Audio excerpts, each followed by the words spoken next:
silakan tekan tombol like, subscribe, dan nyalakan lonceng notifikasinya ya. Semoga itu menjadi amal kebaikan buat kalian semua, dan langsung dibalas oleh Allah Subhanahu wa Ta'ala.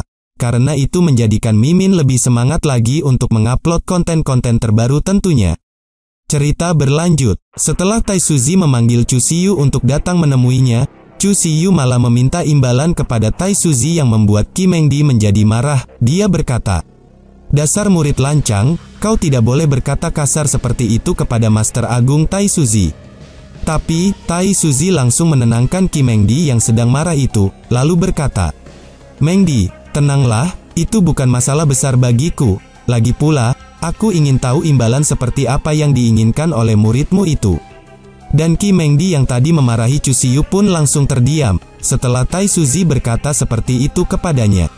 Kemudian, setelah Tai Suzy mengindikasikan niat baik atas permintaan Chu Siyu kepadanya, Chu Siyu pun kembali memberi hormat kepadanya, dan berkata, "Murid ini hanya menginginkan bayi buah iblis, jiwa susu spiritual segala obat, dan bunga bodhi.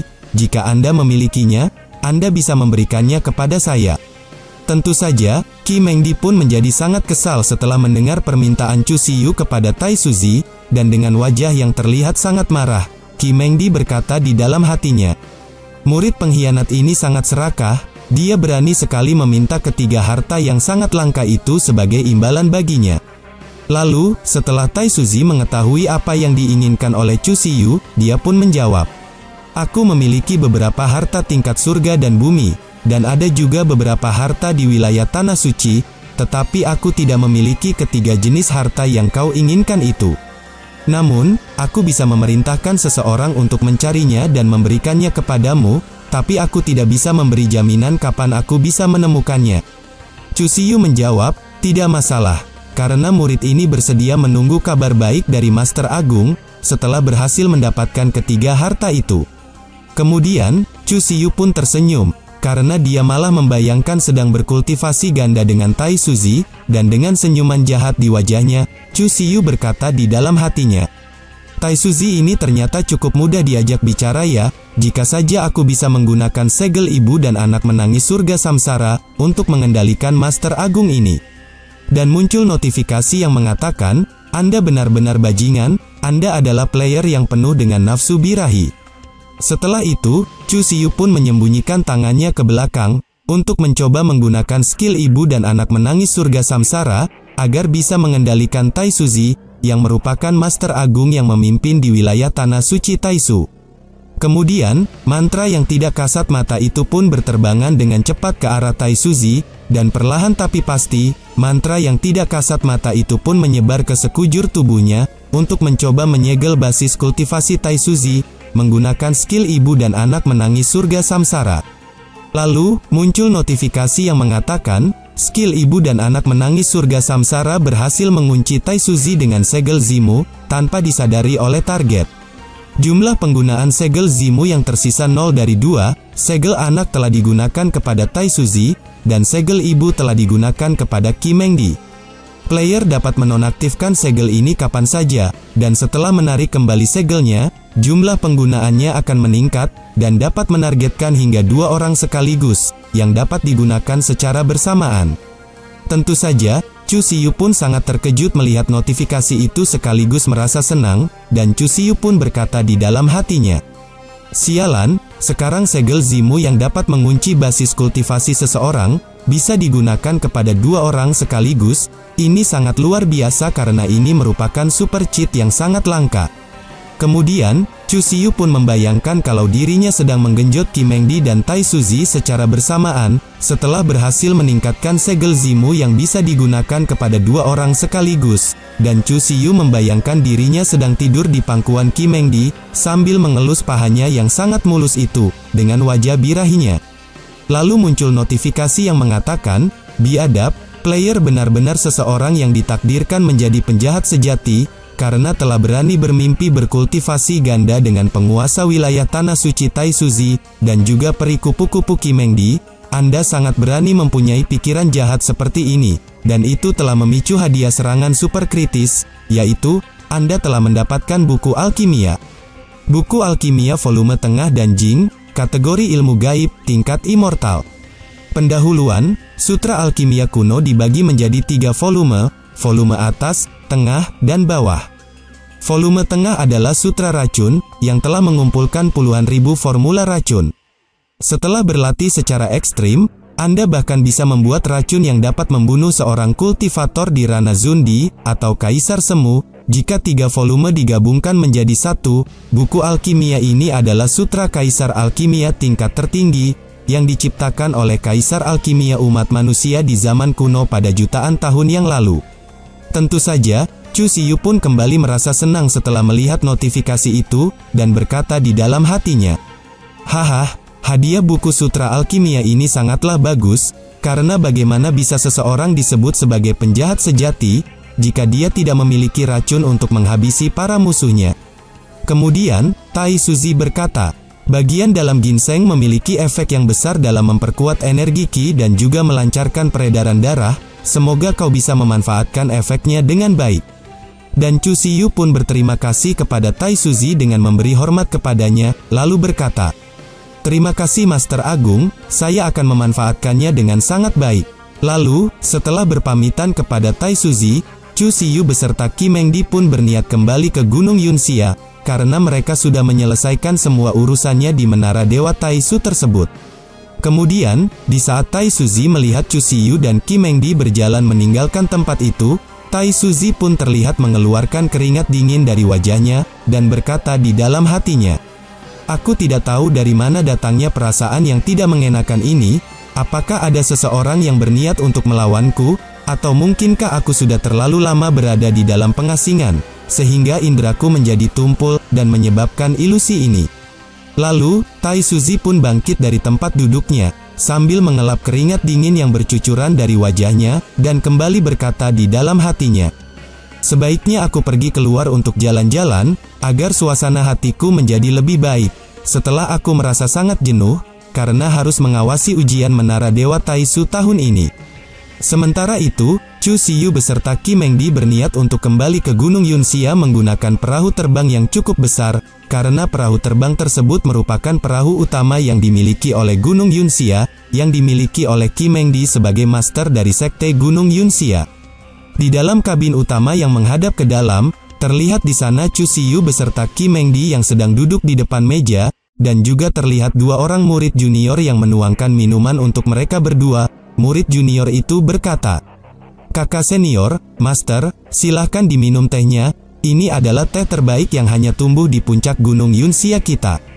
Tapi, Chu Siyu malah menyuruh mereka berdua untuk pergi dari sana, dan berkata, "Adik-adik junior sekalian, kalian kerjakanlah tugas yang lain terlebih dahulu, karena kakak senior kalian ini mempunyai sesuatu yang harus dibicarakan dengan Master, dan itu harus secara 4 mata saja." Tentu saja, Qi Mengdi pun sudah mengetahui niat busuk dari Chu Siyu, dan menjawab, "Tidak, jangan bahas dulu itu di sini." Sementara kedua orang murid junior itu, mereka terlihat kebingungan, karena mereka tidak mengetahui apa yang sebenarnya dimaksud oleh Chu Siyu dan juga Qi Mengdi.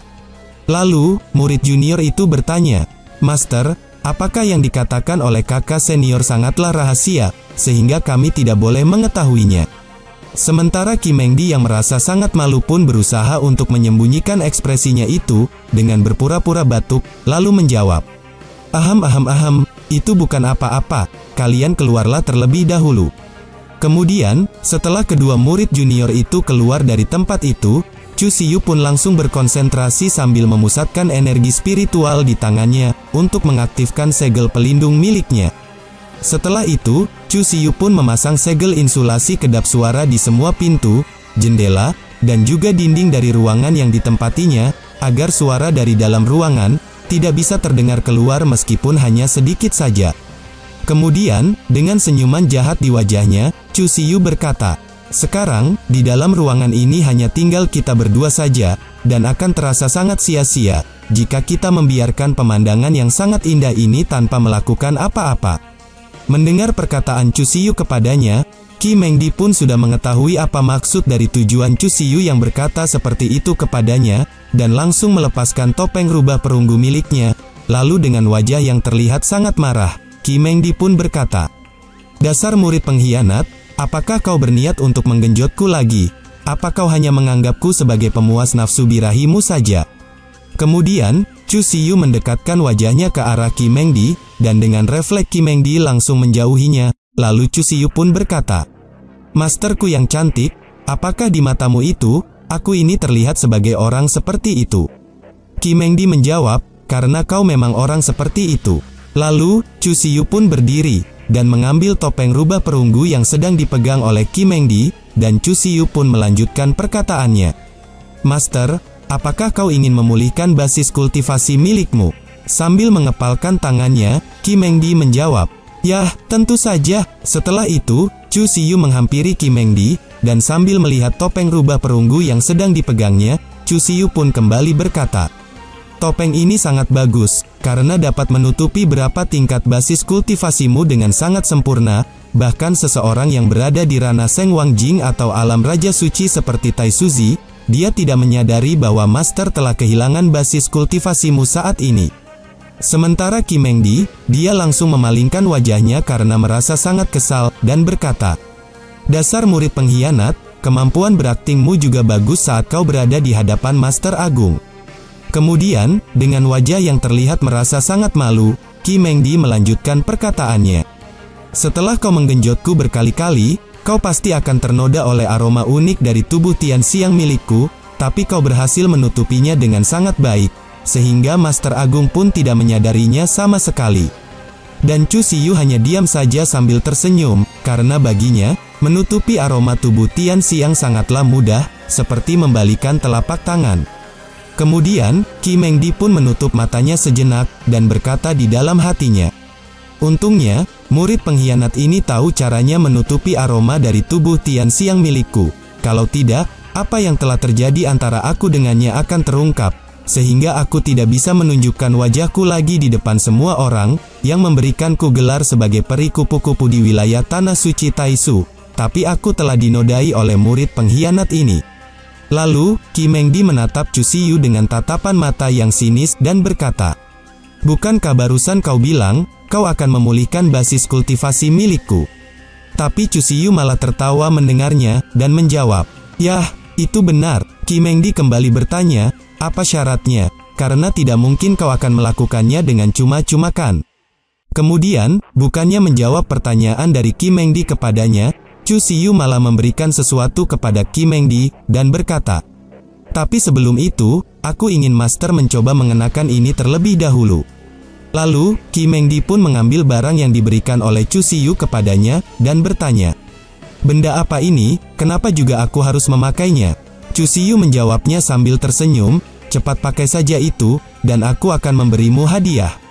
Rupanya, barang itu adalah stoking hitam panjang yang sensual, dan Qi Mengdi pun merasa sangat malu setelah memakainya, karena stoking seperti itu adalah barang yang biasa dipakai oleh para pelacur saja. Tentu saja, Chu Siyu pun langsung merasa birahi, setelah Qi Mengdi memakai stoking sensual yang diberikan olehnya, dan Chu Siyu pun berusaha untuk mengelus paha Qi Mengdi. Melihat tindakan bejat yang hendak dilakukan oleh Chu Siyu kepadanya, Qi Mengdi pun langsung menepis tangan Chu Siyu, dan berkata, "Dasar murid pengkhianat, apa yang coba kau lakukan kepadaku?" Dengan senyuman jahat di wajahnya, Chu Siyu menjawab, "Hoho, kau masih berani memanggilku dengan sebutan pengkhianat." Lalu, Chu Siyu mendekatkan wajahnya ke arah Qi Mengdi, dan dengan senyuman jahat di wajahnya, Chu Siyu kembali berkata, "Master, seharusnya kau memanggilku dengan sebutan kakak, atau dengan sebutan sayang." Kemudian, Qi Mengdi pun langsung memalingkan wajahnya, dan menjawab, "Sialan, dasar kau murid pengkhianat, jangan pernah bermimpi aku akan memanggilmu dengan sebutan seperti itu, karena meskipun aku mati, aku tidak akan menangis meminta belas kasihan kepadamu." Chu Siyu kembali berkata, "Hoho, Master, kau cukup tangguh juga ya." 10 menit kemudian, Chu Siyu pun langsung melancarkan aksi bejatnya kepada Qi Mengdi, karena Qi Mengdi tidak bisa dimitai secara baik-baik. Jadi Chu Siyu melakukannya secara paksa, dengan membaringkan tubuh Qi Mengdi ke lantai, dan Qi Mengdi pun mengeluarkan banyak keringat dingin dari tubuhnya. Dia berkata, tidak akan pernah, kau jangan bermimpi, karena aku tidak akan menurutimu. Aku adalah orang yang memiliki reputasi agung dan dikenal orang bijak, jadi bagaimana mungkin aku akan meminta belas kasihan kepadamu?" Kemudian, Chu Siyu langsung memeluk tubuh Kim Mengdi, karena sudah tidak tahan ingin menggenjotnya, dan dengan senyuman jahat di wajahnya, Chu Siyu berkata, "Masterku yang baik, jika kau tidak mau menurutiku, aku akan menggunakan teknik auman yang sangat keras, sehingga akan terdengar sampai ribuan mil jauhnya, agar semua orang yang berada di sekitar sini mengetahuinya." Tentu saja, meskipun Kim Mengdi menolak untuk berkultivasi ganda dengan Chu Siyu, tetapi tubuhnya tidak berkata seperti itu, karena terlihat dengan jelas bahwa Kim Mengdi juga sudah mulai merasa birahi, dan dengan nafas yang terengah-engah, Kim Mengdi berkata, "Dasar kau murid pengkhianat, jangan bertindak terlalu jauh."